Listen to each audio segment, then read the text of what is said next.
Hi, welcome to Cyprus. This is the Aphrodite Hills Golf Resort. My name is Chris Ryan. Today's video is all about the term handpath.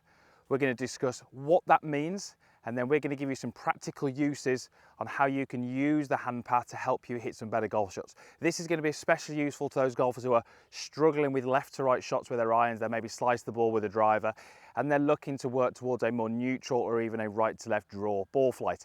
How we use the hands and the path that they take through the golf swing can hugely influence your ability to shape the ball the desired way.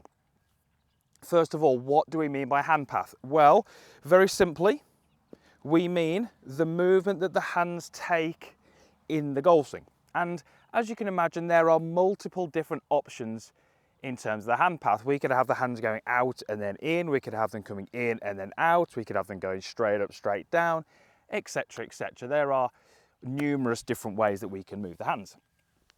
Now, if we quickly look at the golf club, your golf club has what we call a centre of gravity or a centre of mass, and that's really just the balance point of the golf club, if I can find it. So there's the balance point. So this is the centre of mass of the golf club.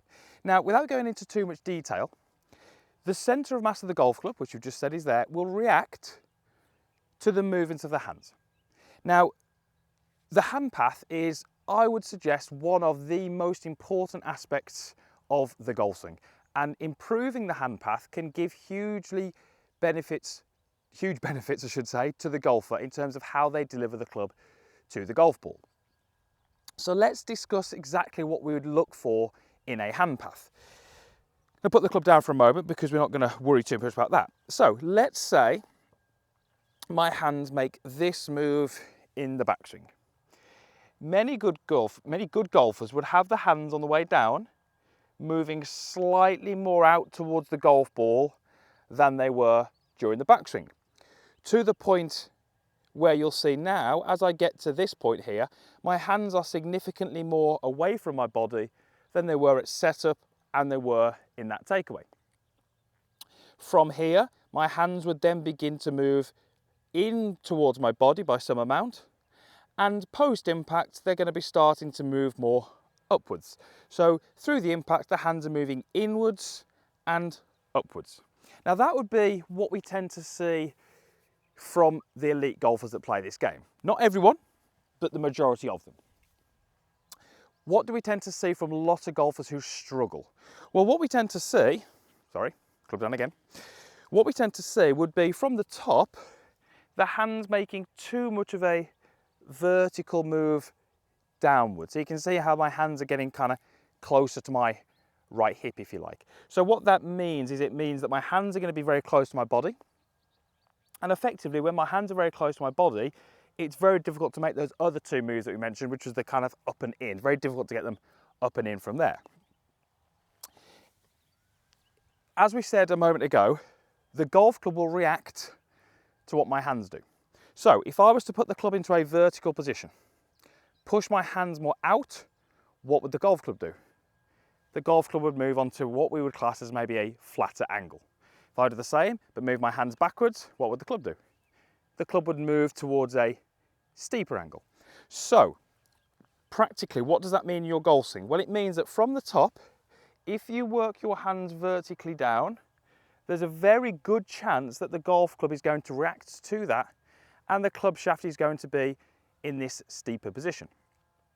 This is a position we see so many golfers in, and so many golfers from here are going to then struggle to deliver the club with efficiency to the golf ball.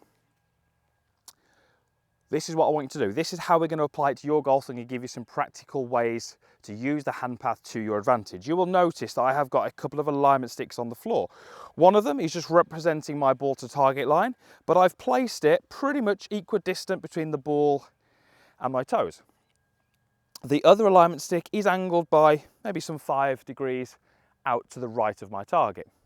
Here's what I would like you to do. Take your starting position, and from your viewpoint, your hands will be much more behind the alignment stick, which is representing my target line. As I look down, my hands are kind of more over my toes, or in between my feet, I should say. What I want you to try and do is make a backswing as normal, but I want you to try and get in the downswing your hands to be more above the alignment stick that's representing my target line, And again, that's more from my viewpoint. And the golf club is matching the other alignment stick, which is angled some amount to the right of my target. So let me show you that again. And if I track the movement of the hands, you're going to see that as I get to that last parallel position, my hands are significantly more out and away than they were in the takeaway and that setup. Now, as we've said, what that's going to do, if the hands are moving more out, I'm going to make this more exaggerated, there is a better chance of the golf club falling into a flatter delivery position, a little bit more inside delivery position. And ultimately what that means is the golf club's sweet spot stays what we would term behind the hands for longer. If we can get the sweet spot to stay behind the hands for longer, we increase the chances of being able to produce a club path which is to the right of target. And for those golfers out there who are struggling with the slices and the fades, their golf club will be travelling to the left of target. The reason it's travelling to the left of target is because the sweet spot gets outside the hand path too soon. So, hand path, not an easy subject to get your head around, because it's often the opposite to what we would assume. Lots of golfers out there who are trying to hit that draw are thinking, well, if I get my hands down and behind me, I can swing them out to the right.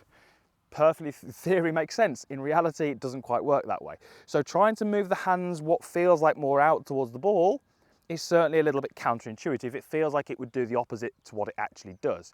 So getting your head around the hand path, I think is going to help you, especially if you're someone out there who's trying to move your club path a little bit more to the right if you struggle with those fades or those slices. Let me go ahead and hit one. I've got a fair distance to go here. So I've got a 5-iron and I'm not even sure if I'll be able to get to the green with that, but let's have a go.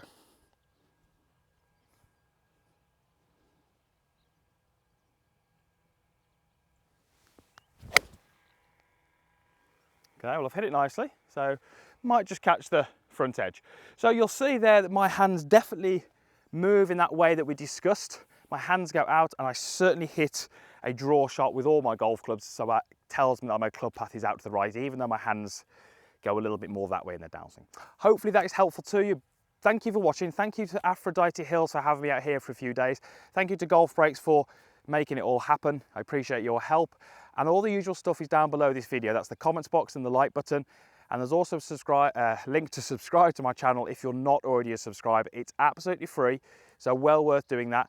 And you'll just get a notification each time I upload a new video, because there's more videos just like this one coming each and every week. Thank you again for watching, and we'll see you again soon.